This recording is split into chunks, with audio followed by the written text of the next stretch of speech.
महर्षि दयानंद सरस्वती कहते ही एक मन में सामने कल्पना आती है समाज सुधारक, एक कल्पना आती है एक अखंड ब्रह्मचर्य साधकमय जीवन जीने वाला व्यक्तित्व।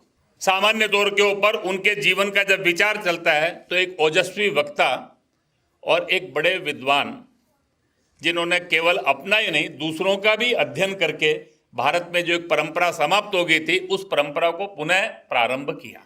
लेकिन ये सारा जब जीवन का चित्र सामने आता है तो उनके जीवन का आगे का जब विश्लेषण का अवसर आता है तो अनुभव ऐसा आता है कि उसके बारे में जानकारी बहुत कम रहती है। उनके जीवन के 2-4 प्रसंग, उनके बचपन की घटनाएं, उनके व्यक्तिमत्व की कुछ बातें, इतने तक रह जाता है। लेकिन वास्तव के अंदर उनके जीवन के सब पक्षों का अध्ययन करने की आवश्यकता है। एक संपन्न ब्राह्मण परिवार में 1824 में जन्म हुआ। घर में सब प्रकार की सुख सुविधाएं थी, लेकिन 14 वर्ष की आयु के अंदर ही मन में एक प्रश्न खड़ा हुआ, जिसको उन्होंने कहा कि जिज्ञासा। वो जिज्ञासा की प्राप्ति में उन्होंने अपने जीवन की दिशा तय कर ली। लेकिन उनके जीवन का जो महत्व का अवसर है कि 21 वर्ष की आयु में जब वो ब्रह्मचारी और सन्यासी बनकर अपने जीवन को प्रारंभ किया तो सारे देश के अंदर उन्होंने भ्रमण किया।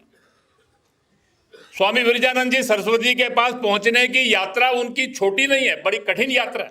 हिमालय से लेकर नर्मदा तक 15 वर्षों तक सारे देश के अंदर उन्होंने कितने ही सन्यासी, सिद्ध, कितने ही आचार्य, जहां उनको लगा कि मुझे ज्ञान प्राप्त हो सकता है वो उस तक पहुंचे। सबसे उन्होंने कुछ ना कुछ प्राप्त करने का प्रयास किया।